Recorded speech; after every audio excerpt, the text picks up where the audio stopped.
अस्सलामुअलैकुम। I am doctor Mohammad Nabeel और इस वीडियो के अंदर हम डिटेल्स के साथ बात करेंगे कि एंटी थ्रोम्बोलाइटिक एजेंट्स जो हैं वो क्या होते हैं और कौन कौन से होते हैं, किस तरह काम करते हैं और मतलब ओवरऑल डिटेल के साथ देखने वाले हैं। ये वीडियो देखने के बाद होपफुली आपके सारे कन्फ्यूजन्स जो है वो दूर हो जाएंगे और जो भी आपके सवाल होंगे उन सारे सवालों का जवाब आपको मिल जाएगा। चलें, सबसे पहले हम थोड़ा सा इसकी इंट्रोडक्शन ले लेते हैं, यानी कि एंटी थ्रोम्बोलाइटिक एजेंट्स की इंट्रोडक्शन ले लेते हैं। अगर इसकी मैं इंट्रो कर लूँ तो सबसे पहले मैं ये लिखूँगा कि दीज आर, यानी कि दीज आर आल्सो कॉल्ड, इनके मतलब इनको और भी कुछ कहा जाता है। These are also called anti platelets drugs. ठीक है, एंटी प्लेटलेट्स ड्रग्स आर, यानी इनको एक और नाम भी देते हैं, एंटी कोगुलेंट्स। ठीक है, इनके मतलब दो नाम है, एंटी प्लेटलेट्स भी कहते हैं, एंटी कोगुलेंट्स भी कहते हैं। ये बात होगी इसके इंट्रोडक्शन में। और यानी इसका फिर एक और जो है ना, इंट्रोडक्शन के ही अंदर एक और पॉइंट है, दीज आर यूज्ड। ठीक है, दीज आर यूज्ड, यूज्ड यानी कहाँ यूज्ड किए जाते हैं, these are used to prevent, use to prevent blood clot, blood clots, यानी हमारे ब्लड सेल्स के अंदर, यानी जो हमारे वेस्कुलर वेसल्स होते हैं, हमारे ब्लड वेसल्स होते हैं, आसान अल्फाज में खून की नालियाँ जो होती हैं, इनके अंदर क्या होता है, ब्लड मूव कर रहा होता है। ठीक है, ब्लड मूव कर रहा होता है और कभी कभार क्या होता है कि ये ब्लड मूव करते करते करते एक स्टिकिंग बना देता है, एक क्लॉट बना देता है इस वेसल्स के अंदर। इसीलिए ये दवाइयाँ हम यूज़ करते हैं ताकि ये दवाइयाँ ऐसे क्लॉट्स को तोड़ दें, ख़त्म करें और ये ब्लड जो कि आगे मूव कर रहा है प्रॉपरली मूव कर सके। ठीक है, चले अगला पॉइंट है इसका, इसको हम लिखते हैं कि दीज ड्रग्स आर यूज्ड, यानी हम इसको क्यों यूज़ करते हैं। क्लॉट तो यूज़ कर लिया, क्लॉट किस लिए। ठीक है, these are used, these are used to prevent, यानी कौन कौन सी बीमारियों को प्रिवेंट करता है। ठीक है, these are used to prevent heart attack, heart attack को रोकने के लिए ये जो है ना हम दवाइयाँ देते हैं, हार्ट अटैक्स को मतलब ये दवाइयाँ देते हैं ताकि हार्ट अटैक रुक जाए। और दूसरा स्ट्रोक ना हो। ठीक है, स्ट्रोक ना हो, यानी कि स्ट्रोक यानी कि आप ये कह सकते हैं कि अचानक से किसी का हाथ एक साइड का हाथ जो है काम करना छोड़ देता है, पाँव काम करना छोड़ देता है, जिसे हम आम अल्फाज में लकवा कहते हैं। ठीक है, तो ये हार्ट अटैक और स्ट्रोक ना हो इसलिए ऐसी दवाइयाँ हम जो है पेशेंट को देते हैं, इसको हम एंटी थ्रोम्बोलाइटिक एजेंट्स कहते हैं। चलिए, ये तो इसका इंट्रोडक्शन हो गया। अब इसको थोड़ा सा समझ लेते हैं। ये वीडियो शायद एक पार्ट में ना हो, मैं कोशिश करूँगा इसको एक पार्ट में, लेकिन ना भी हुआ तो इसको हम दो पार्ट में बनाएंगे। आसान अल्फाज में हमारे पास क्या है, ये नॉर्मली ब्लड वेसल्स हैं, यानी कि खून की नालियां हैं। इन खून की नालियों में क्या हो रहा है, ब्लड मूव कर रहा है। ब्लड यानी कि हमारे पास WBCs भी मूव कर रहे हैं, हमारे पास यहाँ पर प्लेटलेट्स भी मूव कर रहे हैं, हमारे पास यहाँ पे जो है ना रेड ब्लड सेल्स भी मूव कर रहे हैं, हर तरह के ब्लड जो है यहाँ पर मूव कर रहे हैं। एग्जाम्पल ये मैं क्या बना रहा हूँ, यहाँ मैं प्लेटलेट्स बना रहा हूँ। ठीक है, क्योंकि हम यहाँ पे पढ़ भी क्या रहे हैं, हम एंटी प्लेटलेट्स पढ़ रहे हैं ना, तो मैं क्यूट क्यूट से ना माशाल्लाह नज़र ना लगे ऐसे शहज़ादियों को, आई मीन प्लेटलेट्स को। तो क्या होगा, ये हमारे पास प्लेटलेट्स होंगे और इसके साथ साथ और भी हमारे पास ब्लड वेसल्स हैं। कौन से हैं, यहाँ पर जो है ना आप ये कह सकते हैं कि ये हमारे पास जो है WBCs हैं। हर तरह के ब्लड्स आपके ब्लड वेसल्स में घूम रहे होते हैं, तो ये हमारे पास WBCs हैं। ठीक है, चलें जी, ये क्या है, और भी आपके सेल्स के ब्लड के अंदर जो कुछ फैक्टर्स हैं वो भी मूव कर रहे होते हैं। ये सब जब मूव कर रहे होते हैं ना, तो ठीक है, सिस्टम सही है।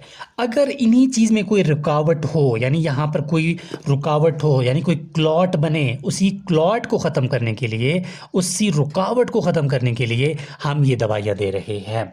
ठीक हो गया, होपफुली यहाँ तक सबको क्लियर हो गया होगा।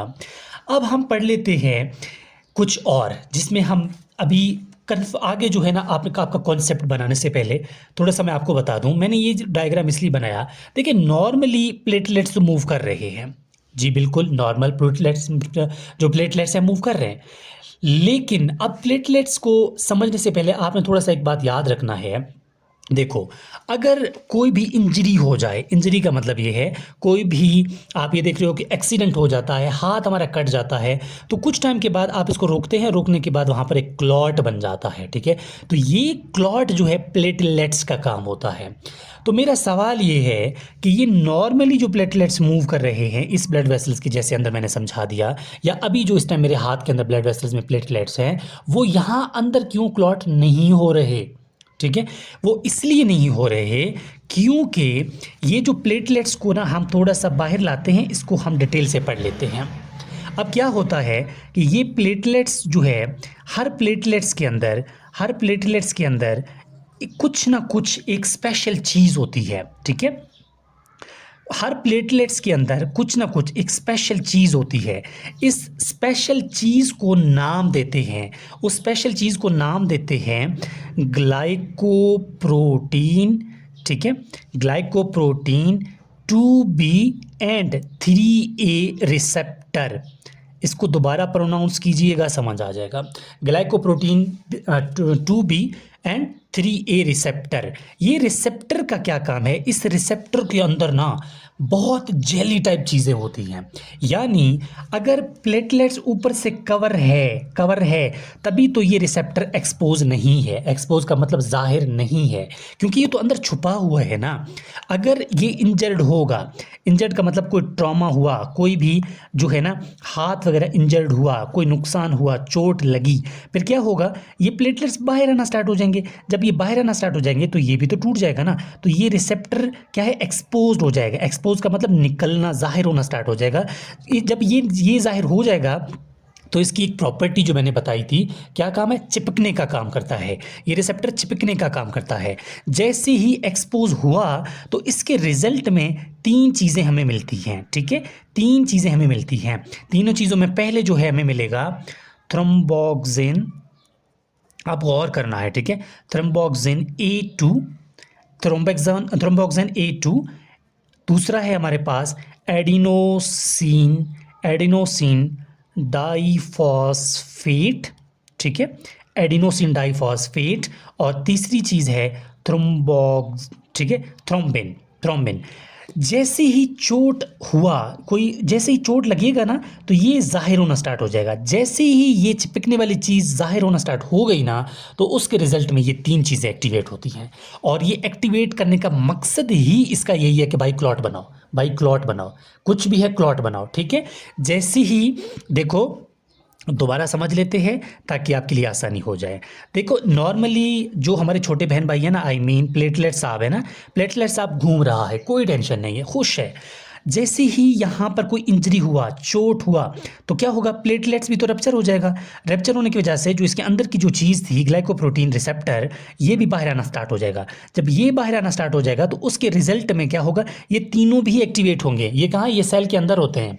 जब ये तीनों एक्टिवेट होंगे ना, तो ये तीनों एक बहुत बड़ा ऐलान करते हैं कि भाई जल्दी से क्या करो, क्लॉट बनाओ, ताकि ब्लड रुक जाए, ठीक है। अब हमने क्या करना है, ऐसी दवाइयाँ देनी है ताकि क्लॉटिंग ना हो। तो क्या करेंगे, ताकि अगर ये जो है रप्चर हो भी जाए तो हम ऐसी कोई दवाई देंगे जो थ्रोम्बोक्सिन A2 को भी ब्लॉक करे।